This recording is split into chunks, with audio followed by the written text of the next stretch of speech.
Shalom, kami menyambut saudara dan juga Anda sekalian yang baru pertama kali mengikuti ibadah online GBI Bethel. Kami berdoa agar Anda di dalam keadaan yang sehat dan juga dalam lindungan Tuhan.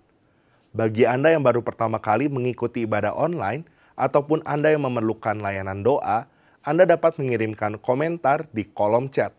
Sebelum kita mengikuti ibadah ini, mari kita bersatu di dalam doa. Bapa, kami mengucap syukur untuk setiap kebaikan Tuhan dan penyertaan-Mu dalam kehidupan kami, Tuhan. Kami sebentar akan mendengarkan dan mengikuti ibadah ini, biarkan Tuhan Yesus yang menyertai dari awal pertengahan hingga akhirnya. Kami serahkan seluruhnya ke dalam tangan Tuhan, di dalam nama Tuhan Yesus. Haleluya. Amin. Yes.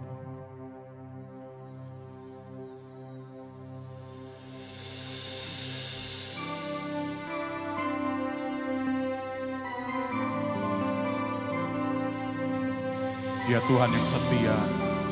Dia Tuhan yang tidak pernah meninggalkan setiap hidup kita. Bahkan di sepanjang hidup kita, di segala musim yang kita lalui, Tuhan selalu hadir.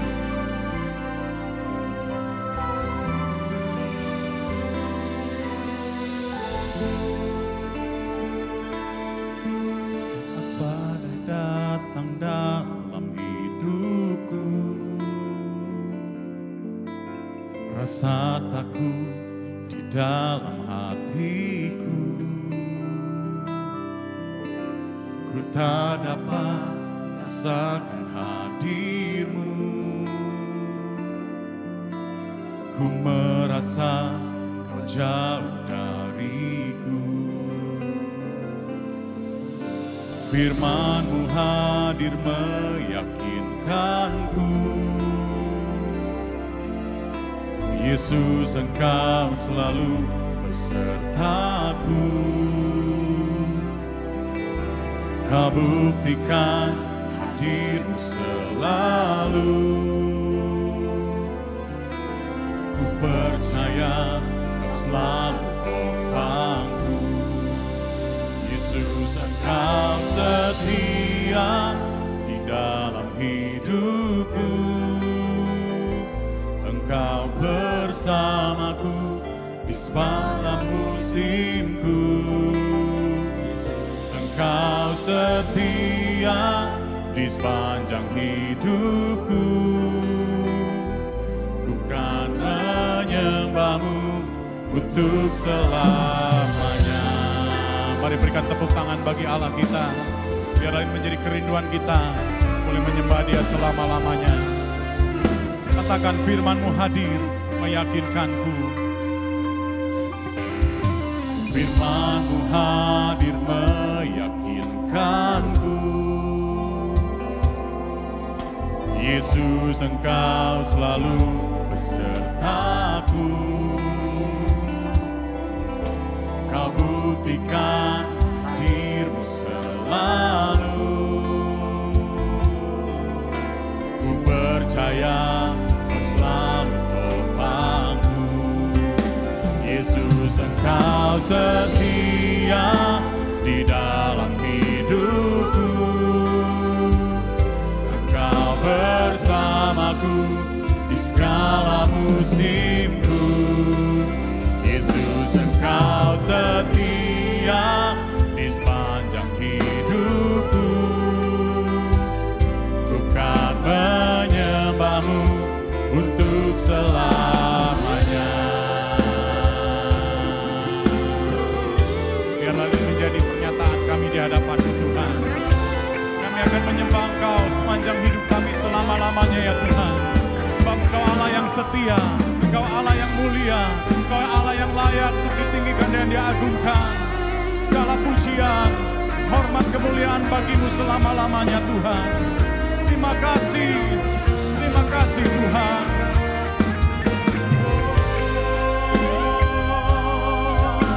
Kami tinggikan Engkau. Mari saya mengajak kita semua bangkit berdiri bersama-sama. Kita menyatakan, sungguh bangkitlah hai jiwaku. Bangkitlah hai jiwaku. Tuhan selalu besertaku. Tuhan selalu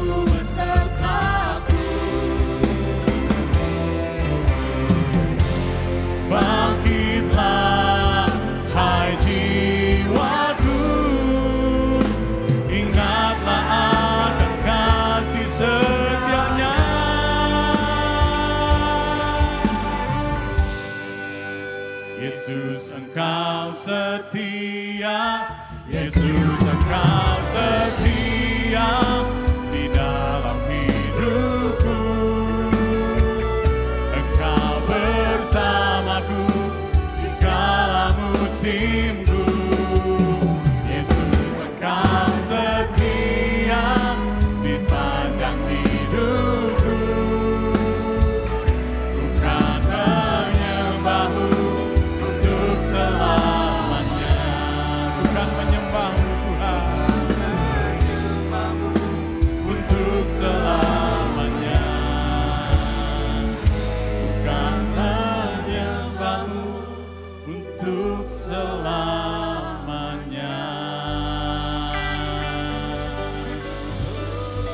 Oh, terpujilah Engkau Tuhan. Berikan tepuk tangan sekali yang terbaik bagi Allah kita. Biar ini menjadi bukti pengakuan setiap kita. Kita menyembah Dia, kita meninggikan Tuhan kita. Kita berserah. Sungguh Tuhan Kau Allah yang layak ditinggikan. Kau Allah yang layak disembah. Selamanya bersyukur, memuji kesetiaan-Mu Tuhan. Kasih setiamu tak pernah berubah. Selamanya.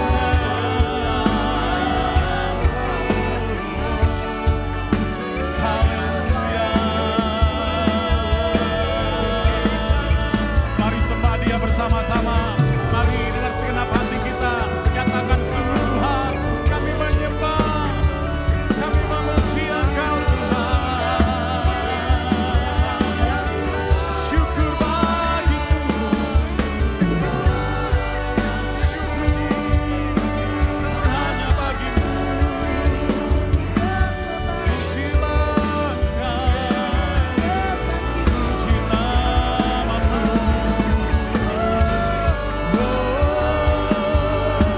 Haleluya. Kami merasakan Tuhan, kasih-Mu dicurahkan atas setiap kami, kuasa-Mu dicurahkan bagi setiap kami. Kami rasakan pengharapan yang baru Tuhan nyatakan bagi setiap hati kami. Oh, terima kasih. Pujilah namamu.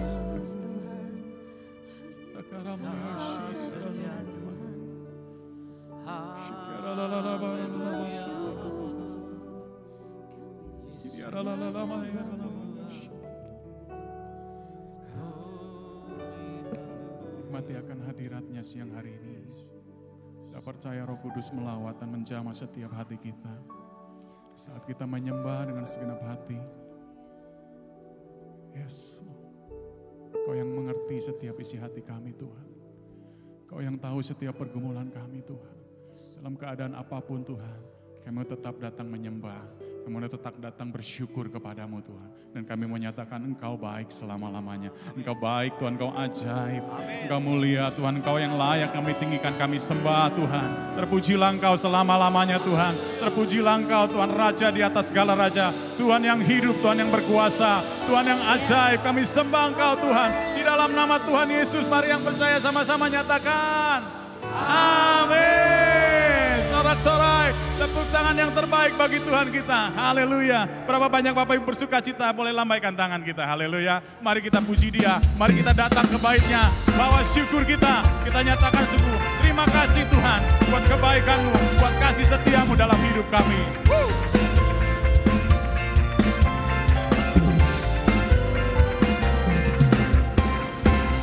Datanglah ke bait-Nya dengan hati bersyukur, ke dalam pelataran-Nya dengan hati bersuka. Rasakan dan lihatlah betapa baiknya Tuhan bagi yang berlindung padanya.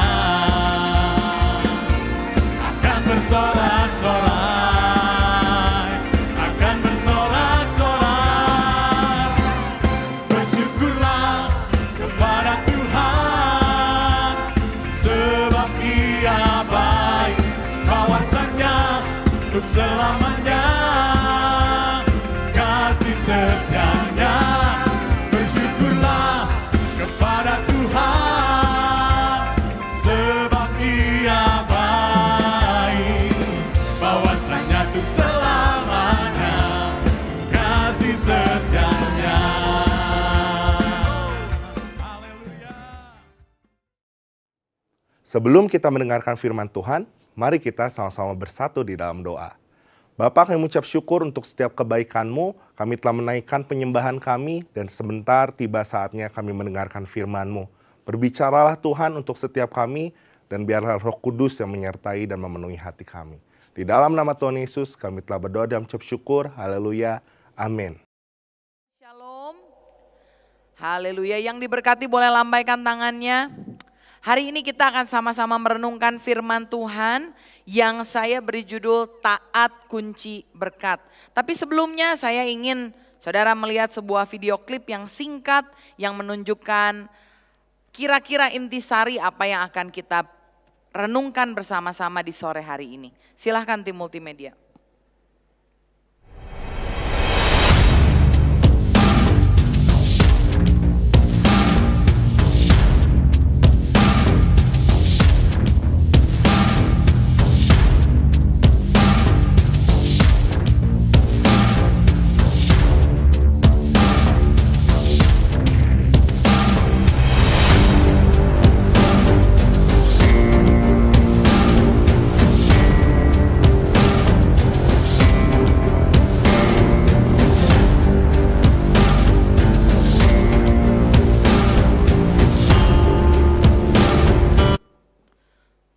Oke, kita akan sama-sama merenungkan taat kunci berkat. Kita membuka firman Tuhan di Yakobus 1 ayat 22 sampai 25. Kita akan baca bersama-sama firman Tuhan 1, 2, 3. Tetapi hendaklah kamu menjadi pelaku firman dan bukan hanya pendengar saja. Sebab jika tidak demikian kamu menipu diri sendiri. Sebab jika seorang hanya mendengar firman saja dan tidak melakukannya, ia adalah seumpama seorang yang sedang mengamat-amati mukanya yang sebenarnya di depan cermin. Baru saja ia memandang dirinya, ia sudah pergi atau ia segera lupa bagaimana rupanya. Tetapi barang siapa meneliti hukum yang sempurna, yaitu hukum yang memerdekakan orang, dan ia bertekun di dalamnya, jadi bukan hanya mendengar untuk melupakannya, tetapi sungguh-sungguh melakukannya, ia akan berbahagia oleh perbuatannya. Amin. Sebelum kita lebih jauh merenungkan firman Tuhan, saya mau mengajak saudara untuk melihat ke sebelah kanan kiri saudara. Mungkin saudara datang dengan suami, dengan istri, tapi karena mungkin terburu-buru di jalan, belum sempat melihat, memandang wajahnya. Atau teman-teman datang ke gereja ini ikut sama temennya, nebeng. Tapi karena terburu-buru belum sempat lihat wajahnya. Silakan diperhatikan baik-baik. Coba dilihat ya, apakah ada sesuatu yang rasanya kurang pas? Coba saudara perhatikan rambutnya, ada yang kusut atau enggak? Sebelah disisir, sebelah enggak, atau dua-duanya sebelah sisi keduanya rapi? Mungkin untuk yang perempuan saudara boleh cek apakah eyeshadow-nya atau alisnya satu dipakai satu enggak atau dua-duanya cantik. Bagaimana dengan bajunya? Semuanya baik-baik saja. Kalau kira-kira sebelah saudara kelihatannya keren, kelihatannya baik, kita kasih acungan jempol ke dia. Kamu keren deh hari ini. Kalau yang kira-kira kurang keren gak usah diomongin apa-apa ya, saudara senyum aja ya. Biar tidak ada sukacita yang hilang di tengah-tengah kita. Saya percaya setiap dari kita mempersiapkan dengan baik waktu saudara mau datang ke tempat ini. Saudara yang mungkin tidak sempat mandi pun ya, saya rasa saudara sempat bedakan ya, sempat sisir rambut, mungkin sempat pakai parfum. Kira-kira pengen lihat presentable lah, terlihat baik ya ketika kita keluar dari rumah. Dan hal itu hanya bisa dilakukan ketika saudara punya satu benda yang namanya cermin. Saya percaya mungkin nggak ada ya dari saudara yang rambutnya masih disisirin, ada? Atau make upnya masih dipakein kayak anak kecil? Kayaknya setiap dari kita ya memperelok diri kita sendiri. Lihat kaca, cermin sendiri. Dan dari cermin itu kita bisa lihat, oh saya kira-kira kalau pakai make up bagus gak ya? Kalau yang sini merah, yang sebelah kiri cukup merah atau enggak ya? Oh kalau saya sisir udah rapi belum ya? Hal itu dimungkinkan oleh sebuah benda yang namanya cermin. Tahukah saudara bahwa ayat yang baru kita baca, Yakobus itu menunjukkan bahwa firman Tuhan itu seperti cermin di dalam kehidupan kita. Pernah gak saudara belum lihat cermin nih, lalu saudara merasa kayaknya make up saya oke, kayaknya rambut saya bagus. Atau saudara yang baru makan rasanya sih gak ada yang terselip di gigi ya. Tapi begitu lihat cermin saudara kaget dan saudara bilang waduh gak ada yang ngasih tahu. Saya tahu ada seorang ibu satu kali terburu-buru pergi ke gereja karena sudah terlambat, dia langsung pergi. Kebetulan di kota kecil jadi dia naik beca. Ketika sampai ke gereja diketawain sama usher. Kenapa? Soalnya masih ada rolan rambut di kepalanya ya. Karena dia nggak sempet lihat di cermin. Tapi saya rasa kalau dia punya kesempatan untuk lihat di cermin, dia bisa lihat apa yang kurang di dalam dirinya. Seringkali kita sebagai orang Kristen bercermin ke orang lain dan kita menganggap, oh saya udah lebih kudus dari dia, saya lebih baik daripada teman saya lebih baik daripada tetangga saya yang suka menjelek-jelekan orang lain. Padahal kalau boleh diselidiki, ternyata di dalam hati kita masih ada begitu banyak hal-hal yang buruk. Saudara tahu dari mana? Kalau saudara bercermin sama orang lain, mungkin saudara tidak bisa melihat diri kita sendiri. Tapi firman Tuhan bilang, kalau kita memakai firman sebagai cerminan kita, kita melihat keburukan kita jadi tahu kekurangan kita. Dan ada dua orang atau dua cara orang merespon ketika dia melihat dirinya di cermin. Ada orang yang ketika melihat keburukan, dia memperbaikinya. Tapi ada juga loh orang yang melihat di cermin, ketika dia lihat ada sesuatu yang kurang baik, lalu dia mengacuhkan saja. Dan Yakobus berkata bahwa orang yang melihat dirinya bagaikan cermin di Alkitab ini, di firman Tuhan ini, dan hanya mendengar ada terlihat perintah Tuhan yang memperbaiki diri, tetapi hanya didengar, ternyata orang-orang seperti itu adalah orang-orang yang Yakobus bilang menipu dirinya sendiri. Sementara orang yang melakukan firman Tuhan, ketika diajari oleh firman Tuhan, ditunjukkan kebenaran dan menjadi pelaku firman, itulah orang-orang yang pada akhirnya firman Tuhan bilang akan memiliki hidup yang berbahagia.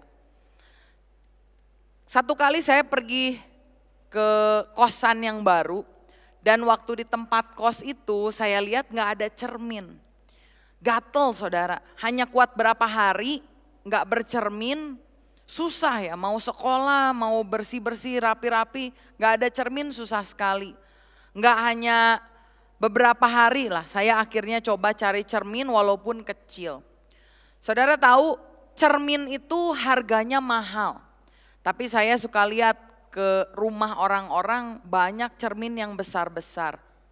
Dan cermin itu biasanya diletakkan di tempat yang strategis.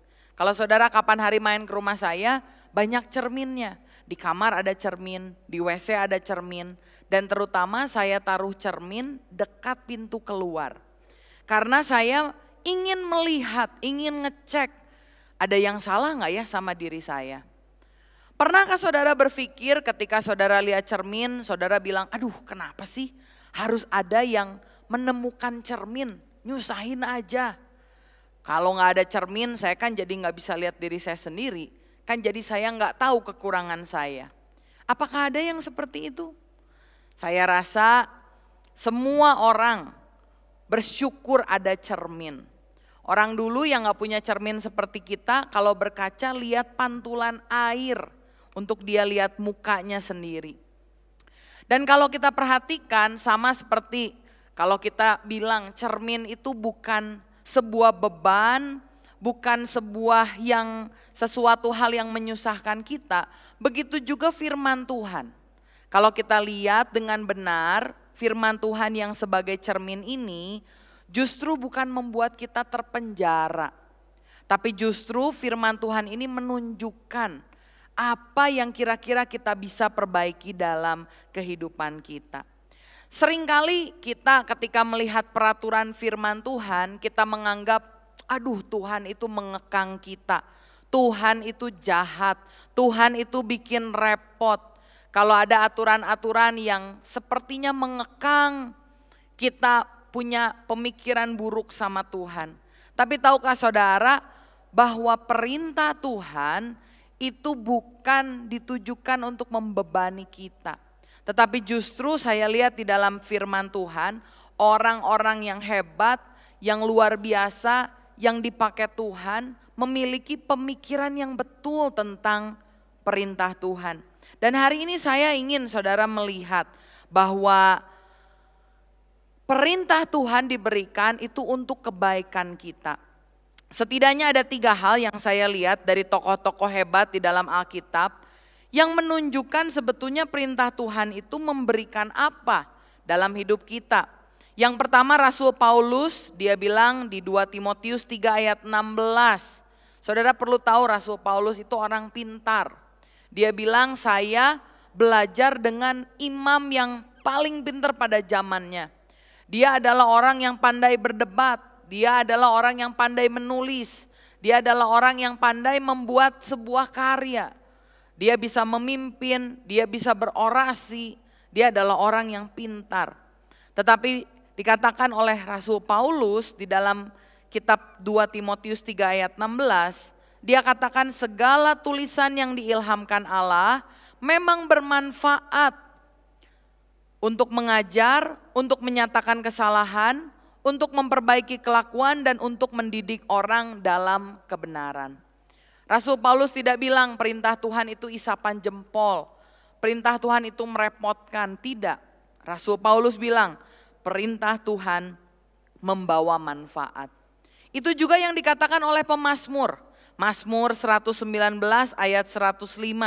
Firman-Mu itu pelita bagi kakiku dan terang bagi jalanku.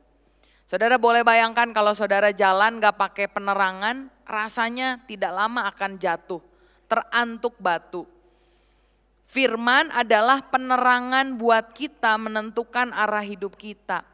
Saudara tahu di akhir zaman ini, makin lama dunia makin kelam. Orang-orang di dunia sudah mulai membuka diri terhadap pernikahan sesama jenis. Orang-orang sudah mulai membuka diri, kan kita tahu kalau orang dilahirin ya pilihannya cuma 2. Antara jadi perempuan kalau alat kelaminnya wanita atau jadi laki-laki kalau alat kelaminnya pria. Tapi tahukah saudara sekarang ada negara-negara yang bilang bahwa kalau kita merasa laki-laki, walaupun tubuh alat kelamin kita perempuan, ya kita bisa bilang saya mengidentifikasikan diri sebagai laki-laki. Yang lebih luar biasanya lagi sekarang pilihannya udah bukan 2 doang. Bisa laki-laki, bisa perempuan, bisa non-binary dan lain-lainnya. Panseksual, aseksual dan segala macam yang lain. Betapa gelapnya dunia di mana kita hidup. Dan kita tahu dari mana arah mana yang harus kita pilih. Nilai-nilai mana yang harus kita anut. Kemarin saya baru pulang dari Australia, dari Amerika. Saudara tahu WC-nya itu sekarang bukan hanya untuk perempuan dan laki-laki. Ada satu khusus bilik tulisannya unisex. Karena mereka bingung. Ternyata gender sudah bukan lagi 2. Berdasarkan orang-orang tersebut. Tapi buat kita, firman Tuhan menjadi tuntunan hidup kita. Dia memberikan kita terang. Dia membawa manfaat untuk mengajar. Kita jadi tahu mana yang salah, memperbaiki kelakuan kita, dan mendidik kita di dalam kebenaran. Yang kedua, perintah Tuhan juga ternyata membawa berkat. Ini yang dikatakan oleh Raja Daud. Daud adalah orang yang punya banyak sekali kekayaan. Tapi buat dia ternyata perintah Tuhan itu lebih berharga daripada emas. Saya bacakan ayat di firman Tuhan, Mazmur 19 ayat 8 sampai 12. Taurat Tuhan itu sempurna, menyegarkan jiwa. Daud luar biasa ya, kita segar jiwanya kalau healing. Tapi orang yang tahu firman Tuhan bilang, kalau kita tahu Taurat Tuhan itu menyegarkan jiwa. Peraturan Tuhan itu teguh, memberi hikmat kepada orang yang tidak berpengalaman. Daud itu seorang yang berkembang dari orang biasa, dari gembala, dia jadi kepala pasukan, kemudian dia jadi buronan, dia akhirnya memegang beberapa orang yang akhirnya menjadi pasukan dia jadi laskar dan akhirnya dia jadi raja. Siapa yang mengajari dia? Firman Tuhan. Firman Tuhan memberikan hikmat kepada orang yang tidak berpengalaman seperti Daud. Sehingga apa yang dilakukannya, apa yang diambilnya adalah tindakan-tindakan yang tepat. Daud berkata, titah Tuhan itu tepat, menyukakan hati. Perintah Tuhan itu murni, membuat mata bercahaya.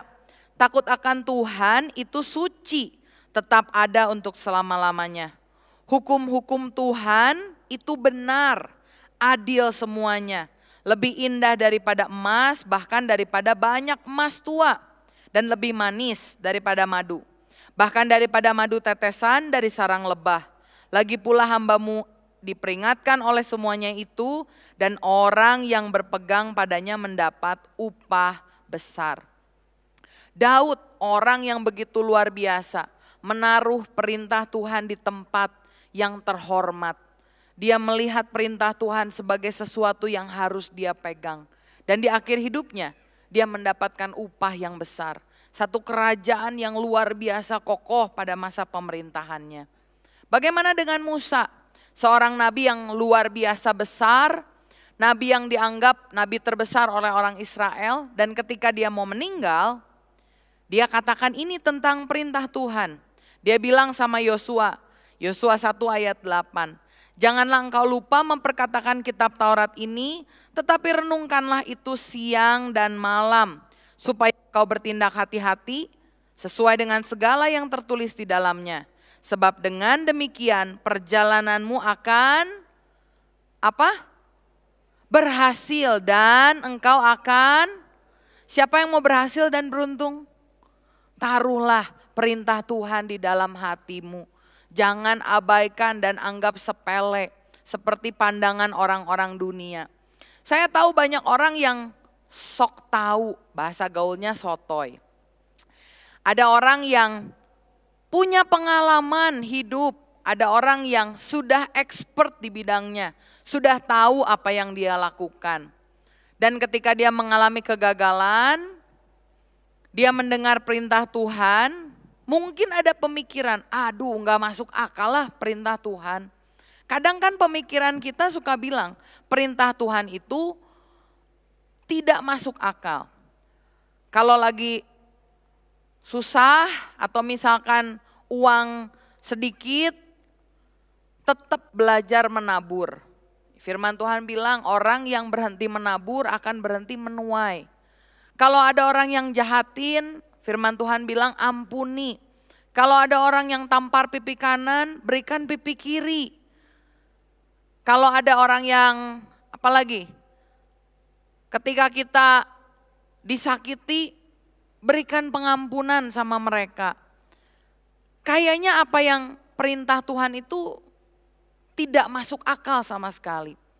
Tapi ketahuilah saudara, ketika kita menaati perintah Tuhan yang kita rasa gak masuk akal, tapi dicatat oleh Alkitab, kita melakukannya dengan taat, ada berkat yang Tuhan mau sediakan buat kita. Ada seorang tokoh di Alkitab, dia jago, expert di dalam bidangnya, sangat ahli. Tetapi ketika dia mengalami kegagalan, dia dengar perintah Tuhan dan dia lakukan, dia mendapat berkat. Siapa namanya? Namanya adalah Petrus. Petrus seorang nelayan yang piawai, jago, hebat, handal, berpengalaman. Satu kali dia menebarkan jala semalam-malaman dan tidak dapat apa-apa. Saya bisa bayangkan kalau menebar jala semalaman itu bukan satu tempat doang, saudara.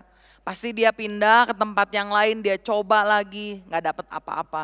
Dia pindah ke tempat lain, dia coba lagi, gak dapat apa-apa. Sampai akhirnya waktu pagi-pagi datang, Yesus masuk ke perahunya. Dia mengizinkan Yesus untuk mengajar dari perahunya, mungkin dia pikir ya udahlah daripada kosong juga nggak ngapa-ngapain, kebetulan ada yang butuh, ya udah dikasih space di perahunya. Setelah selesai Yesus berbicara, Yesus suruh sama Petrus, Petrus tebarkanlah jalamu di sebelah kanan. Kalau kita membayangkan diri kita jadi Petrus, mungkin kita bertanya, Tuhan, saya tuh nelayan, kamu tuh tukang kayu, kok kamu sotoy banget sih? Suruh-suruh saya tebarkan jala ke sebelah kanan. Dan memang dicatat oleh firman Tuhan, Simon bilang gini di ayat yang kelima, Lukas pasal yang kelima. Guru, telah sepanjang malam kami bekerja keras dan kami tidak menangkap apa-apa. Artinya dia bilang gini, so you know, just in case, for your information, apa yang engkau bilang tuh aku udah lakuin semua. Seringkali kita gitu ya, kayaknya firman Tuhan nyuruh apa kita bilang kayaknya udah pernah dicoba gak akan berhasil. Tapi mari kita belajar seperti Petrus, karena Petrus bilang, tetapi karena engkau menyuruhnya. Ingat loh, ini nelayan disuruh sama tukang kayu, tapi Petrus percaya apa yang Yesus katakan, mungkin waktu mendengar pengajarannya, akhirnya Petrus katakan, tetapi karena engkau menyuruhnya, aku akan menebarkan jala juga. Dan apa yang terjadi? Firman Tuhan katakan, setelah mereka melakukannya, mereka menangkap sejumlah besar ikan sehingga jala mereka mulai koyak. Ketaatan membawa berkat. Kalau hari ini saudara sedang menghadapi masalah dan saudara tahu biasanya orang ketika diminta melakukan firman sebetulnya udah tahu apa yang harus dia lakukan.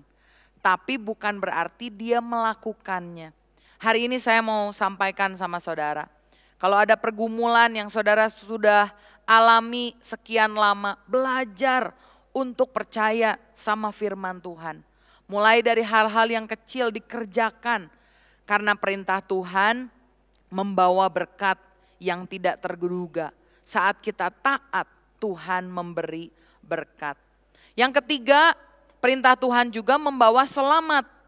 Rasul Paulus menulis di dalam Roma 1 ayat 16 sampai 17, sebab aku mempunyai keyakinan yang kokoh dalam Injil, karena Injil adalah kekuatan Allah yang menyelamatkan setiap orang yang percaya. Pertama-tama orang Yahudi, tetapi juga orang Yunani. Sebab itu di dalamnya nyata kebenaran Allah yang bertolak dari iman dan memimpin kepada iman, seperti ada tertulis, orang benar akan hidup oleh iman. Ketika kita belajar firman Tuhan, mengetahui perintah Tuhan membawa hidup. Sehingga kita tahu kita harus percaya sama Tuhan Yesus, menerima Dia sebagai juru selamat dan kita diselamatkan. Karena itulah Rasul Yohanes menulis di dalam 1 Yohanes 5 ayat 13.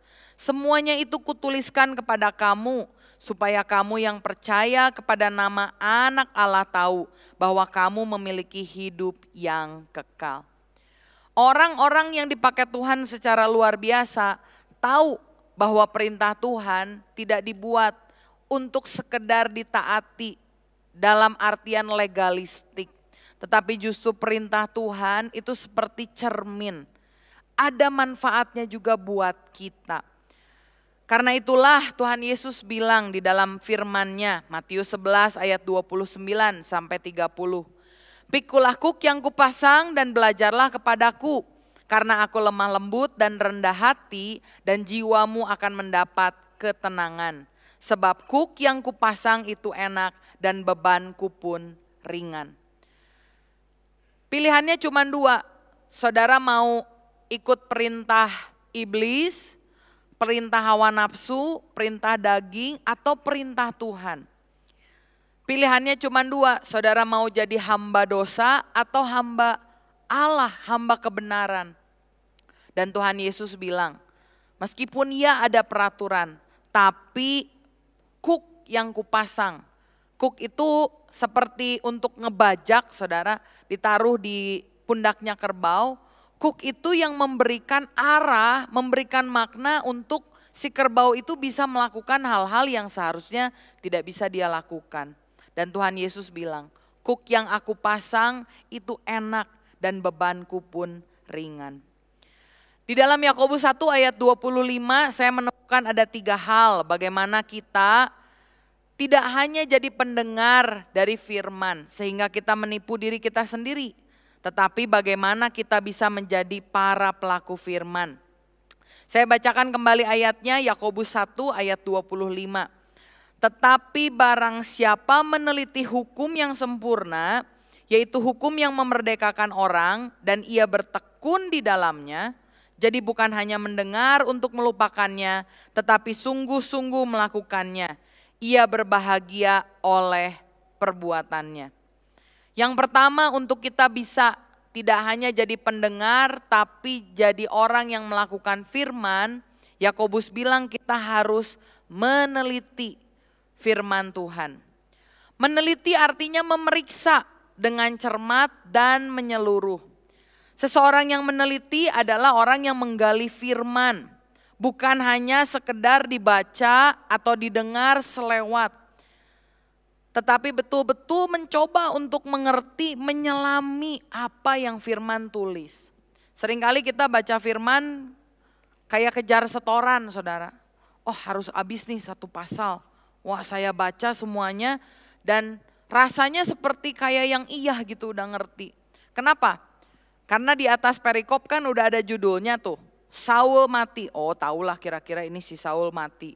Selanjutnya kita lihat, Allah Tuhan dan Hakim seluruh dunia. Oh, udah tahulah. Dengan baca perikopnya aja rasanya kita udah selesai baca firman. Tapi bukan seperti itu yang Tuhan mau. Tuhan mau kita menggali firman sehingga kita menemukan kebenarannya. Orang yang meneliti firman melihat secara menyeluruh, bukan hanya mencomot beberapa kata untuk sekedar motivasi pribadi yang tidak alkitabiah, sehingga Alkitab kehilangan maknanya. Biasa orang-orang yang mencomot ayat-ayat Alkitab itu bukan rindu akan kebenaran, tetapi rindu cari pembenaran. Saya punya ayat pamungkas waktu saya masih sekolah. Pengkhotbah 12 ayat 12. Kalau di sini ada saudara yang lagi sekolah, tolong jangan ditiru. Karena ayat ini bilang, lagi pula anakku waspadalah. Membuat banyak buku tidak akan ada akhirnya dan banyak belajar melelahkan badan.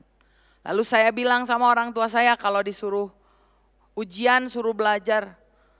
Pengkhotbah 12 ayat 12 bilang banyak belajar melelahkan badan. Jadi saya gak mau belajar.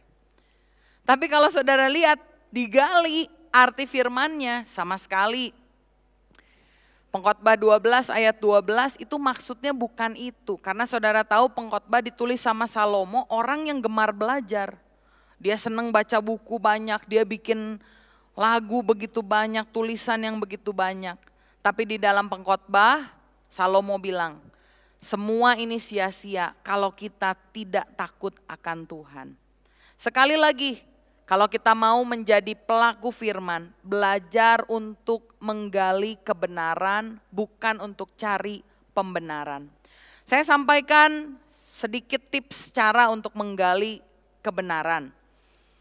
Saya biasa meminta orang-orang yang mau belajar firman Tuhan lebih dalam melakukan apa yang saya sebut sebagai journaling. Dan ini cara, ada 4 hal yang saya biasa tanyakan sama mereka yang saya singkat sebagai akronim APIK. Pertama, A, cari ayat yang dibaca. Yang kedua, P, temukan prinsip yang muncul dari firman Tuhan. Yang ketiga, implikasi hidup, artinya apa sih hubungannya sama saya. Kalau saudara baca kisah Yusuf, saudara tanya, apa sih hubungannya sama saya? Saudara baca kitab tulisan Musa, saudara tanya, apa sih implikasinya? Apa sih hubungannya sama hidup saya? Dan yang terakhir, komitmen. Pilih komitmen di hari itu. Apik, cari ayat, temukan prinsip, cari implikasi, buat komitmen. Saya kasih contohnya sedikit secara singkat. Mazmur 23 ayat yang pertama. Firman Tuhan katakan, Tuhan adalah gembalaku, takkan kekurangan aku. Saudara cari ayatnya, udah ketemu, saudara tulis. Biasa saya sarankan untuk menulis karena apa yang kita tulis itu cenderung lebih bisa kita cerna. Itu dibuktikan oleh ilmu psikologi. Bahkan lebih ampuh daripada ngetik ya. Jadi di zaman modern ini kalau saya baca penggalian firman saya selalu tulis. Ayatnya udah dapat prinsipnya kita lihat. Oh, Tuhan adalah gembala. Saudara bisa lakukan observasi, lihat Google, pikirin kira-kira gembala tuh gimana ya. Dan saudara menemukan, oh gembala itu menjaga dombanya. Gembala kasih makan dombanya. Gembala mengarahkan dombanya. Tulis aja beberapa, gak usah terlalu banyak, 2 cukuplah. Lalu cari implikasi, oke kalau Tuhan gembala hubungannya sama saya apa? Mungkin kita tulis, oh saya tidak akan kekurangan. Oh saya berarti gak boleh hidup jauh dari gembala kalau mau dijaga. Dan yang ketiga saudara cari komitmen hari itu. Misalkan implikasi saudara, oh kalau saya jadi domba, Tuhan jadi gembala, saya tidak akan kekurangan. Dan tulis komitmennya, kalau begitu saya tidak akan khawatir. Hari ini saya belajar untuk tidak khawatir. Kalau hari itu saudara khawatir, saudara bilang, Tuhan adalah gembalaku, takkan kekurangan aku. Siang-siang saudara khawatir lagi, saudara bilang, Tuhan adalah gembalaku, takkan kekurangan aku. Ketika saudara melakukan itu, saya percaya firman itu yang adalah kebenaran menjadi hidup di dalam hidup kita. Jadi kita menemukan kebenaran saat kita meneliti firman, bukan pembenaran.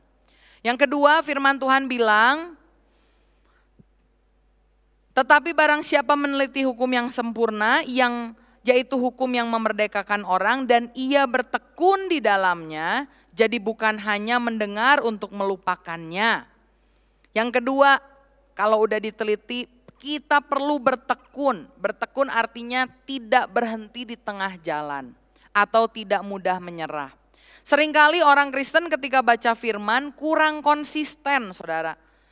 Kita merasa lumayan nih udah 2-3 hari, udah gitu karena kesibukan berhenti. Lalu saudara berharap firman itu hidup di dalam hatimu. Saudara berharap firman itu mengubahkan hidupmu. Apakah bisa demikian? Kalau saya tanya sama saudara, saudara pergi ke dokter nih ya.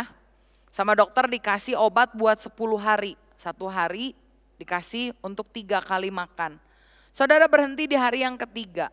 Kira-kira sembuh gak penyakitnya? Pasti gak sembuh. Begitu juga dengan firman. Kalau kita bacanya kurang konsisten, maka dampaknya dalam hidup kita juga sangat-sangat terbatas.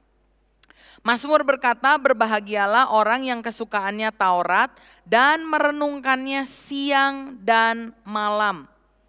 Karena itu jangan berhenti di tengah jalan. Gereja kita ini memberikan begitu banyak fasilitas untuk saudara baca firman. Saudara kalau ingat ini apa, pernah dibagiin di awal tahun. Pedoman pembacaan Alkitab sepanjang tahun. Kalau saudara lakukan, saudara isi di akhir tahun, saudara bisa tuker dapat sertifikat. Emang sih sertifikatnya gak bisa ditukar sama voucher belanja. Tapi setidaknya itu menyemangati saudara. Kan lumayan bangga ya, wah saya udah selesai nih baca Alkitab 1 tahun. Atau saudara kalau download di aplikasi YouVersion, gereja kita juga mengeluarkan pedoman baca Alkitab setiap hari. Ada yang 2 pasal, ada yang 4 pasal, tinggal pilih. Kalau saudara pengen dituntun setiap hari, GBI Betel setiap pagi jam 5 pagi mengeluarkan doa teduh. Dipimpin langsung oleh Pak Gembala, kadang dibantu oleh timnya karena jujur Pak Gembala sibuk, Pak Rubin kalau hari ini ditanya ada di mana, besok mungkin udah di kota yang berbeda. Tapi beliau pengen saudara bertumbuh di dalam firman. Maka dilakukan seperti tadi penelitian, pembedahan firman. Baru sekitar 2 bulan ya saya rasa. Tapi 2 bulan itu baru sampai Yohanes 4 atau Yohanes 5.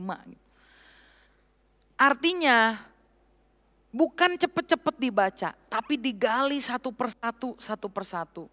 Kalau saudara belum mahir menggali firman, saudara bisa dengerin. Setiap pagi jam 5, jam 5 belum bangun. Atau ibu-ibu lagi sibuk masak. Bisa diakses kapanpun. Saya setiap hari ikutan, ada orang-orang yang ikutan juga kasih komen. Tapi kadang saya suka sedih. Karena yang kasih komen mungkin banyak yang bukan jemaat kita. Shalom dari Amerika, shalom dari Australia. Saya rindu ada orang-orang dari Bandung yang datang ke ibadah Mekarwangi 4 mulai besok ikut untuk mendengarkan. Sehingga kita bertekun di dalam pembacaan firman, penggalian firman, konsisten. Tipsnya 1, cari pedoman. Yang kedua, yang rasa saya lebih efektif, cari teman. Survei membuktikan kalau orang yang memulai suatu habit baru, ada temannya biasanya lebih cepat berhasil. Kalau saudara malas olahraga, saudara ajak teman saudara, yuk olahraga, pasti lebih berhasil. Begitu juga kalau kita baca firman. Kalau saudara bingung, saya carinya di mana ya? Hari ini adalah Big Com Day yang pertama di bulan ini. Saudara nanti keluar, saudara bisa ketemu dengan Asher, bilang saya pengen tergabung di Betel Community. Dan di Betel Community bersama-sama kita bisa saling mendukung satu dengan yang lain, bertekun di dalam firman. Yang pertama tadi meneliti firman, yang kedua bertekun, dan yang ketiga yang terakhir untuk menjadi bukan hanya pendengar tapi pelaku firman. Yang terakhir kita harus sungguh-sungguh melakukannya. Firman Tuhan tadi katakan, tetapi sungguh-sungguh melakukannya, ia berbahagia oleh perbuatannya. Sungguh-sungguh melakukan artinya menaati secara menyeluruh atau tidak setengah. Ada satu cerita anak gadis jarang bersih-bersih, sama mamanya disuruh bersih-bersih. Dikasih sapu, lalu dia mulai sapu, terus dia sadar, gak punya pengki. Akhirnya karena males ngambil, dia lihat ada karpet, diangkat karpetnya, dia masukin debunya ke bawah, dia tutup. Mamanya lihat, ternyata kamu nurut ya. Wah, jempol nih anak mama. Sampai akhirnya berminggu-minggu dia lakukan hal yang sama, dan mamanya menyadari ternyata di bawah karpet debunya banyak sekali. Seringkali ketika kita mau melakukan firman, kita melakukannya setengah-setengah. Firman Tuhan kan bilang, orang yang memberi itu harus memberi dengan sukacita. Apakah saudara kalau memberi dengan sukacita atau tidak? Atau kalau saudara memberi, saudara punya pemikiran gini, udahlah kasih aja daripada dibaret, daripada dibawelin. Atau misalnya, karena banyak anak-anak muda di sini, janganlah engkau menjadi pasangan yang tidak seimbang. Udah tahu gak seiman, tapi deket ya. Kalau ditanya, loh kan gak boleh. Iya Ci, gak apa-apa, cem-ceman doang. Itu orang yang melakukan setengah hati. Iya kok belum mau dinikahin kok masih jauh. Tapi main api. Kalau kita mau melakukan firman Tuhan, mari kita melakukannya menyeluruh, tidak setengah-setengah. Dan orang yang melakukan firman Tuhan dengan sungguh-sungguh tidak melakukan karena terpaksa, tapi dia melakukan karena kecintaannya sama Tuhan. Karena kalau kita lihat di dalam firman Tuhan, Yohanes 14 ayat 15. Jikalau kamu mengasihi aku, kamu, firman Tuhan bilang, akan menuruti segala perintahku. Mungkin saudara dalam doamu saudara bilang, Tuhan aku mengasihi engkau. Aku mau menyerahkan hidupku. Nanti kalau aku kerja, aku mau memberikan yang terbaik. Kata Tuhan, jangan gombal. Kalau engkau mengasihi aku, engkau akan menuruti perintahku. Kira-kira gampang gak saudara untuk menaati firman Tuhan? Ada yang bilang gampang? Kan kita tadi baca, orang yang meneliti, orang yang bertekun, orang yang sungguh-sungguh melakukan, orang itu yang akan berbahagia. Berkat dia dapat, manfaat dia dapat, dia mengerti apa yang Tuhan mau dalam hidupnya. Dan kalau saudara sama seperti saya mau bilang, menaati perintah Tuhan itu sulit. Tapi Tuhan Yesus tahu, Tuhan Yesus Tuhan yang baik. Ketika Yesus bilang, Yohanes 14 ayat 15, ayat yang tadi kita baca. Jikalau kamu mengasihi aku, kamu akan menuruti segala perintahku. Tapi waktu Yesus bilang gitu, Yesus udah tahu, wah anak-anakku kalau ditinggal sendirian gak bisa melakukan. Karena itu Yesus langsung bilang di ayat selanjutnya, aku akan minta kepada Bapa dan ia akan memberikan kepadamu seorang penolong yang lain supaya ia menyertai kamu selama-lamanya, yaitu Roh kebenaran. Dunia tidak dapat menerima dia sebab dunia tidak melihat dia dan tidak mengenal dia. Tetapi kamu mengenal dia sebab ia menyertai kamu dan akan diam di dalam kamu. Saudara, untuk menaati firman, perintah Tuhan sesuatu hal yang sulit. Tapi saya yakin kalau saudara mau, bahkan Tuhan Yesus sendiri udah kasih penolongnya. Roh Kudus bekerja di dalam hati kita. Sehingga firman yang kita baca, dia dengungkan keras dalam hati kita.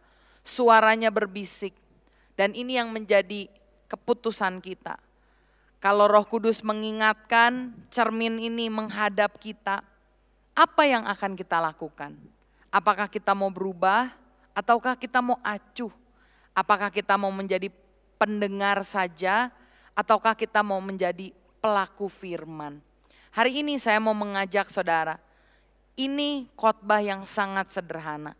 Tetapi tentunya hal-hal yang sederhana ini ketika kita melakukan dengan setia, apalagi kalau kita taat perintah Tuhan, maka Tuhan akan memberikan janjinya kepada kehidupan kita. Sehingga hidup kita akan mengalami Tuhan secara lebih luar biasa. Dan sehingga di dalam kehidupan kita, Tuhan juga lebih dipermuliakan. Kita menaati perintah Tuhan, menunjukkan kasih kita kepada Tuhan. Dan kita melakukannya karena pertolongan dari Roh Kudus. Kiranya firman ini memberkati kita semua. Saudara, mari sama-sama kita berdoa untuk mengakhiri ibadah kita pada kesempatan ini. Bapa Surgawi, kami menaikkan syukur karena kebaikan Tuhan. Ibadah ini Tuhan sudah pimpin dan sertai dari awal sampai akhir. Terima kasih untuk segala berkat rohani yang Tuhan nyatakan kepada kami. Dan kami percaya Engkau yang menjawab setiap kebutuhan kami, keperluan kami tepat pada waktu Tuhan. Karenanya ya Tuhan, kami mau mengangkat kedua tangan kami sekarang dan turunlah atas kami sekalian berkat dari Allah Bapa Surgawi, kasih sayang dan karunia dari Tuhan kami Yesus Kristus, persekutuan dan urapan baru dari Roh Kudus, berkat Allah Tritunggal yang akan mengalir di dalam kehidupan kami, memberi kami kekuatan, dan kami terus bertumbuh di dalam Tuhan. Kami terima berkat ini hanya di dalam nama Tuhan Yesus Kristus. Kami berdoa dan bersyukur, dan semua kita yang percaya dan diberkati, mari katakan bersama, amin. Saudara yang dikasihi Tuhan, jangan lupa untuk like, komen, atau juga share, membagikan video ini kepada orang lain, supaya jangan Anda sendiri yang diberkati, tetapi orang lain lebih banyak lagi akan mendapatkan berkat rohani yang sama. Tuhan memberkati saudara sekalian.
Yesus kau